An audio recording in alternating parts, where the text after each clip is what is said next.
The knock that started it all. How I took down a corrupt HOA with one land deed. It started with a knock. It's not the kind you hear from a neighbor dropping by for sugar. No, this knock was heavy, measured, and unmistakably official. When I opened the front door of my craftsman-style home in Green Valley Estates, there she was, Evelyn Richardson, the infamous Evelyn, dressed to intimidate and oppressed. Navy blazer, with a clipboard in one hand and a smug glare in the other. Her lipstick was sharp.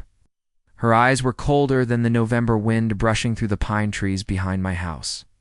"Mr. Holloway," she began, with the tone of someone saying a dirty word, "you are hereby fined $5,000 for illegal hunting activity within our protected community ecosystem." I smiled. Not out of disrespect, but because I had seen this coming. The papers she held weren't threats, they were fuel.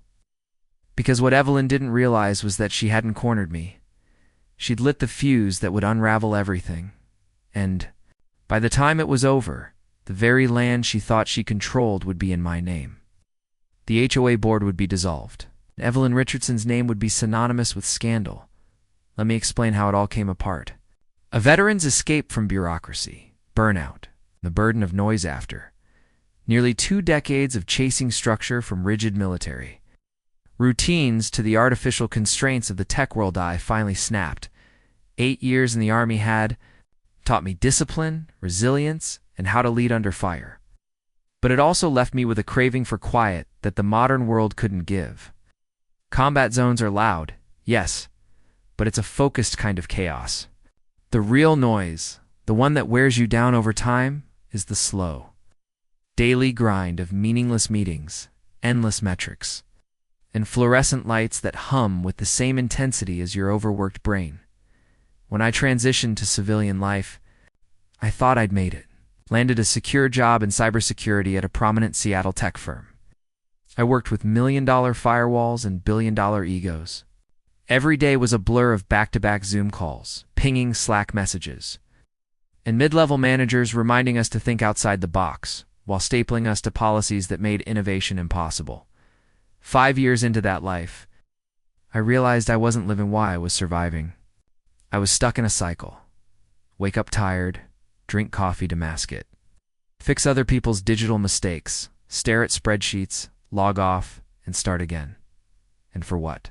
Condo with neighbors I never met and a view of another condo I didn't want? That wasn't peace. It was purgatory. So I made a decision the way I was trained to in the Army, quickly. With full commitment and no looking back, I sold everything. Packed up my gear. Grabbed Elianamai's golden retriever and battle buddy Ann started driving. No GPS. Just instinct and the desire to find somewhere I could breathe again. Somewhere. Untouched. Somewhere quiet. That's how I ended up in Green Valley Estates. A deceptively peaceful-looking neighborhood nestled at the edge of a sprawling 80-acre forest. The air smelled like pine and freedom. The streets were paved, but quiet. The creek behind the neighborhood whispered like a lullaby every evening. And when I saw the house on Maple Drive, 3 bedrooms, wraparound porch, 40 feet from the tree line, I knew. This wasn't just a house. It was an exit. I paid in full. No mortgage. Strings.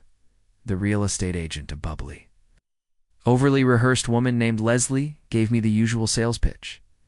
Quiet community. Clean streets, great schools, and a hands-off HOA. They're just here to make sure lawns stay trimmed, fences aren't neon, and nobody opens a nightclub in their garage. I raised an eyebrow. HOA. Oh, it's nothing to worry about, she chirped. Very light touch. You won't even notice them. Evelyn runs it, and she's very efficient. The way she said that last word gave me pause. Not efficient, like competent. Efficient, like surgical. Efficient, like ruthless. But I shrugged it off. I wasn't planning to cause trouble. I'd served in war zones. I could handle a suburban rule book, or so I thought. What I didn't know. What no one warned me about was that Green Valley Estates HOA wasn't a homeowners association. It was an empire, and Evelyn Richardson wasn't a president. She was a queen. Evelyn Richardson, the queen who ruled by clipboard from the moment I arrived. It became clear. Evelyn Richardson ran this place like it was her kingdom.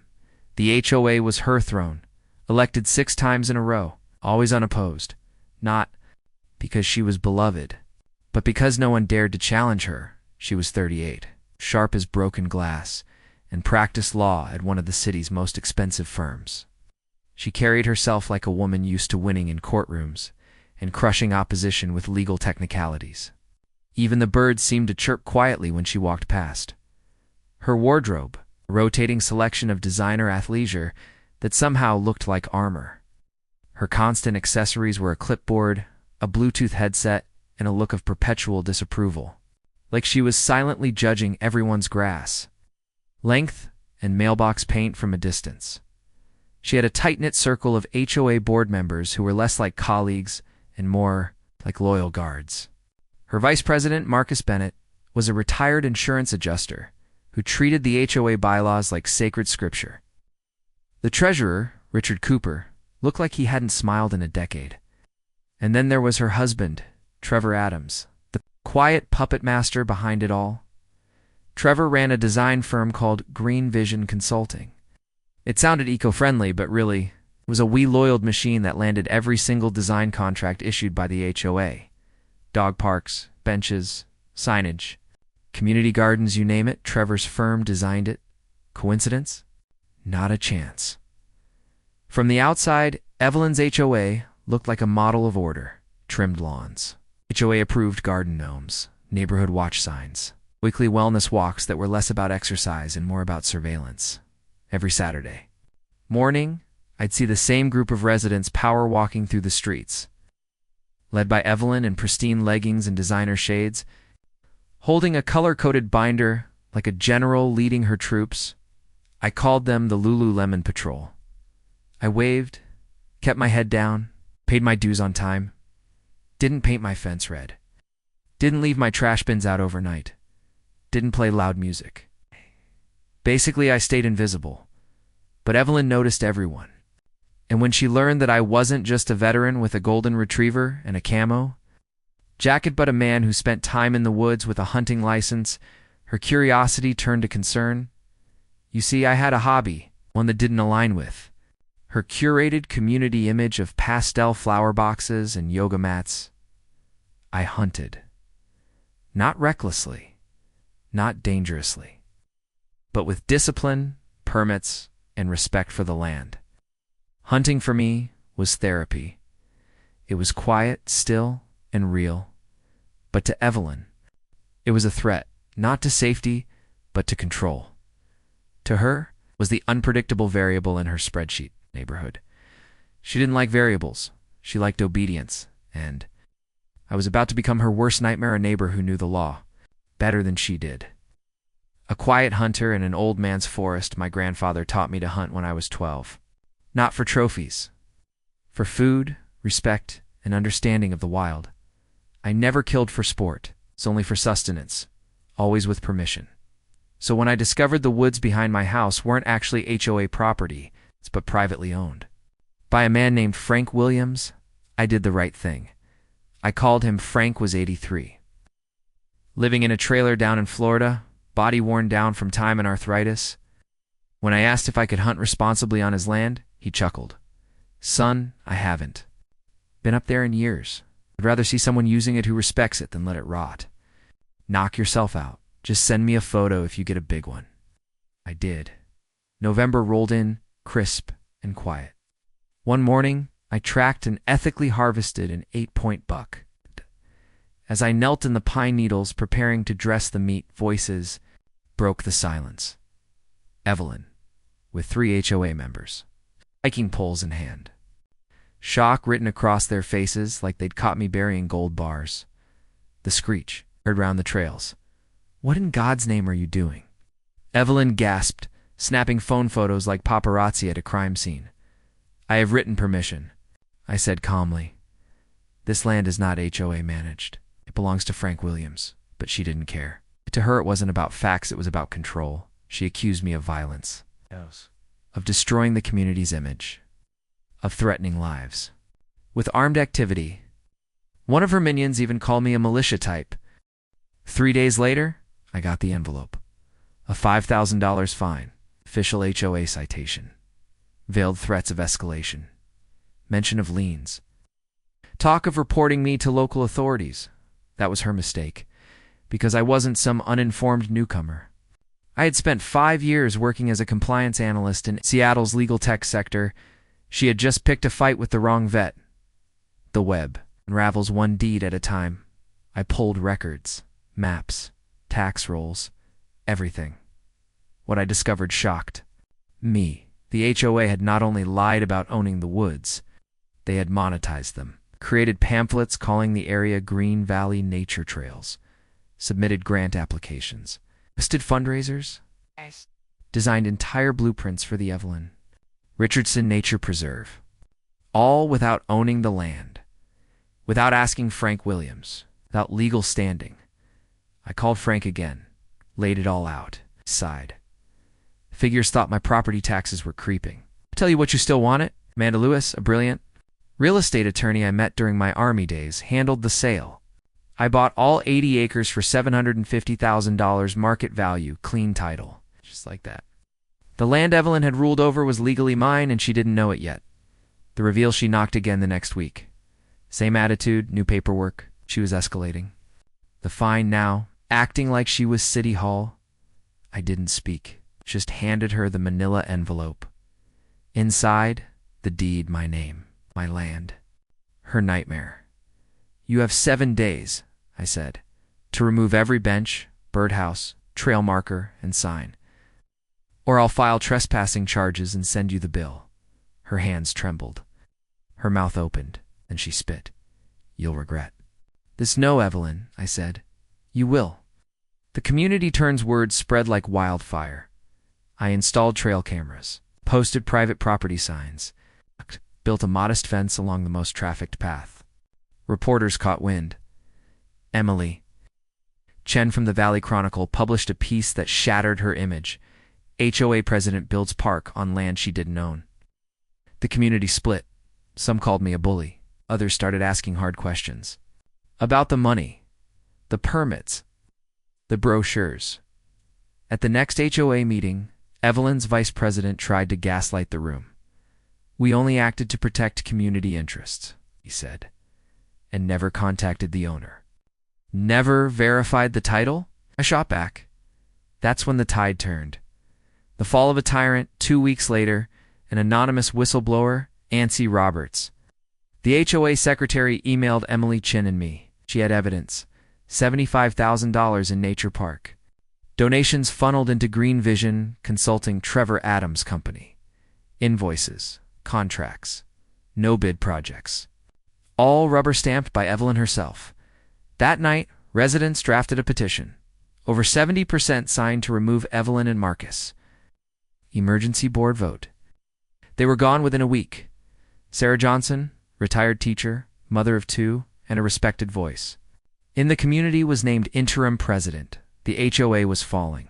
Part 9. The proposal. It changed everything. I held a town hall in my yard. More than 80 residents showed up. I'm not here for vengeance, I told them. I'm here for transparency.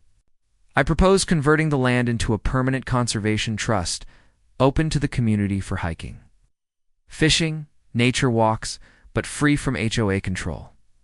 The conditions were clear. HOA fines would be audited and reversed if found unlawful.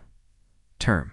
Limits for all board members. Any future land development would require 75% resident approval. The vote passed.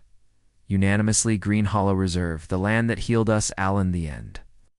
The land didn't just survive the chaos, it was reborn. After everything, the lawsuits, the power plays, the public confrontations, we gave the forest a new name. One that reflected not just the place, but the journey it had taken to reach peace. We called it Green Hollow Reserve. It wasn't a legal maneuver. It wasn't a branding stunt. It was a statement. A declaration that this space was no longer a battleground for HOA egos, fraudulent plans, or hidden agendas. It was a sanctuary. For nature, for neighbors, for healing. At the heart of the reserve, just a few feet into the main trail, We installed a hand-carved wooden plaque mounted on a granite pedestal. On it, a simple message: in memory of Frank Williams, a man who gave, expecting nothing. Green Hollow Reserve stands today because he chose kindness over profit. May his legacy inspire generations to respect the land and each other. Frank never lived to see it. His health had taken a turn during the investigation. Before he passed, he got to hear the full story, how his land became a symbol of resistance and restoration.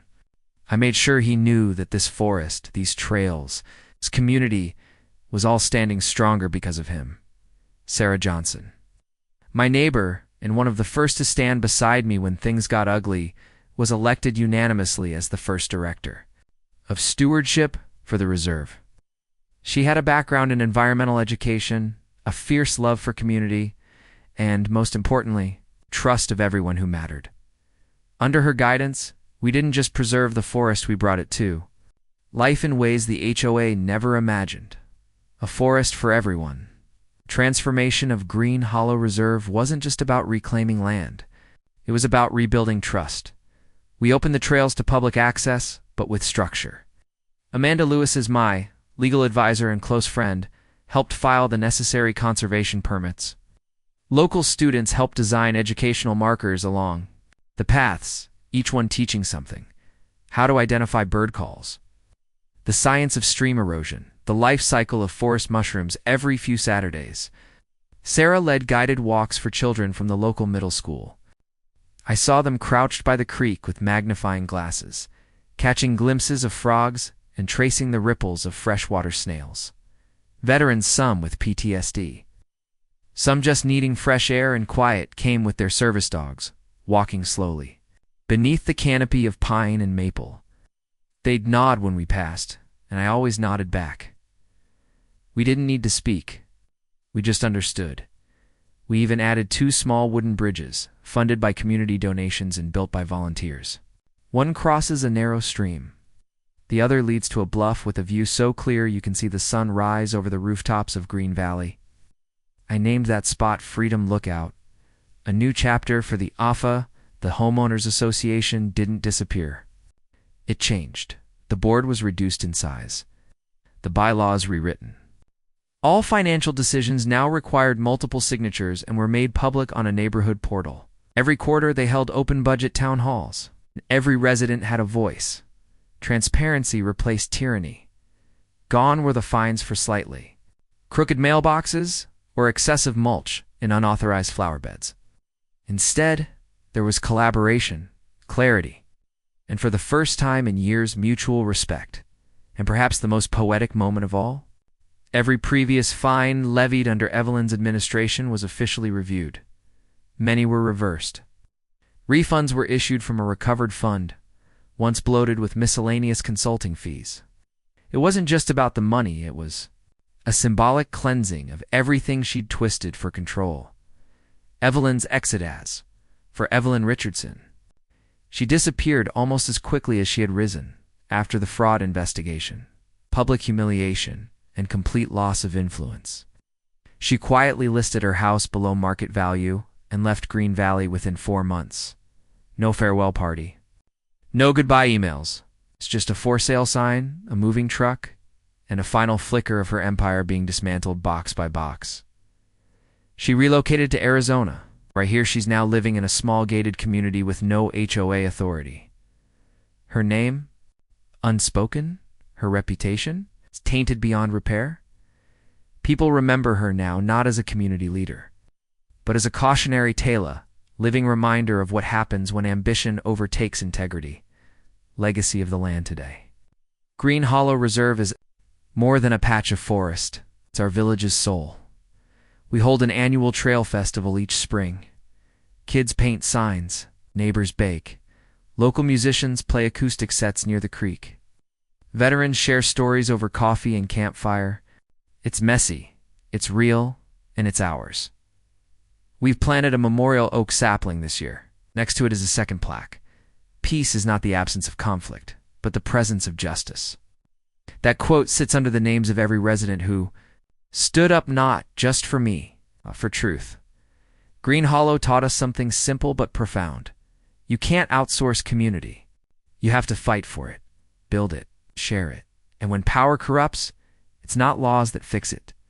It's people, real people. It's grit, empathy, and vision. I still walk those trails, sometimes alone. Sometimes with Eliana chasing butterflies. Sometimes with neighbors I once barely knew, but now call friends. There's no HOA clipboard. In sight, just birdsong, laughter, and the kind of quiet that only comes after a storm. Final thoughts? Land. Law and standing your ground, if there's. One thing this story taught me, it's this. Bullies hide behind policy. But policy only works when you let it scare you. HOAs serve a purpose, but when the people in charge become tyrants, it's time to remind them. Ownership matters. The law matters. It's in one person with a deed, a spine, and the truth can take down. A corrupt system. So if you're out there being pushed around by your HOA, don't just rage. Research, verify, challenge, and if they knock on your door with a fine, hand them something stronger, like the truth.